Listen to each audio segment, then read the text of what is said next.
Hi, so today we have a diabetic patient on the floor, and the diabetics doctor did say to give the patient 12 units of subcutaneous NPH insulin every morning. It is 7 o'clock in the morning here, so we're going to go ahead and be giving that. When we checked the patient's glucose this morning, it was 152, and that's a little bit higher than we want it to be. So on the sliding scale given to us by the doctor, they want us to administer 2 units of regular insulin.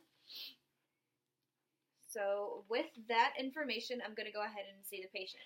So I knock on the patient's door, wash my hands, and go ahead and talk to the patient and make sure that I have the right one using 2 identifiers, know any allergies that they have, which they don't have any. So then I'm going to go ahead and tell them that their blood sugar was a little bit higher than we want it to be this morning, so we're going to be injecting insulin into a subcutaneous site, which is any fatty area on the body, whether it be the back of the upper arm, the abdomen, the love handle, or any fatty area like that. So I'm going to go ahead and grab my supplies from storage. So I've got my regular insulin and my NPH insulin. With that, I'm going to go ahead and verify the expiration dates, which these are fine, and grab my alcohol preps. So with that, I'm going to go ahead and wipe off the top of the vials.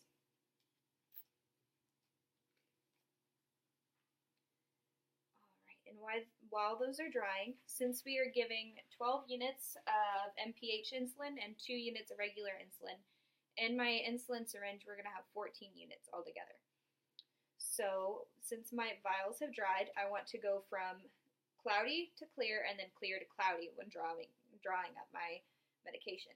So I'm going to go get 14 units of air in my syringe, uncap my needle, inject 12 units into my NPH vial, and then the remaining 2 units into my regular insulin vial. So while I'm drawing up my regular insulin, I want to make sure that I get 2 units and that the expiration date is correct and have a nurse verify. Correct. All right. I'm going to go ahead and take my needle out and stick my NPH insulin. With that, I want to draw up 12 units of NPH. All right, and then check the expiration date and have a nurse verify. That is correct. Okay. So now that my medication is drawn up, I'm going to go see the patient.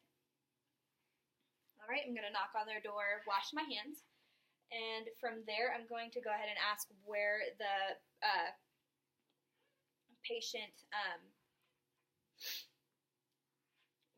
patient wants the injection, and grab my supplies and go ahead and get that ready.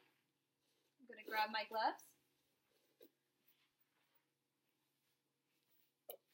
And before then, I want to go ahead and put my vials back in storage while checking my expiration dates. So those are back in storage. And then I'm going to go ahead and the patient says he wants his injection in the back of his upper arm. So I'm going to grab my alcohol prep, clean from inner to outer, toss that in the trash can, and since that is dry, I'm going to go ahead and give him a subcutaneous injection at a 90 or 45-degree angle, making sure the bevel is up. All right, 1, 2, 3, stick. Give the insulin and immediately put this into the sharps. So from there, I want to assess the patient for any signs and symptoms of hypoglycemia, which could be sweating, confusion, fatigue, loss of level of consciousness, all of that fun stuff, seizures, everything like that.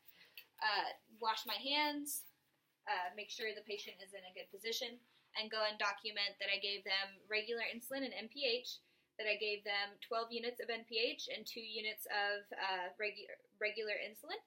And from there, I want to document how the patient handled the procedure, where I gave the injection, and how the patient tolerated it, and the date and time of when I gave the patient his insulin. So that's everything.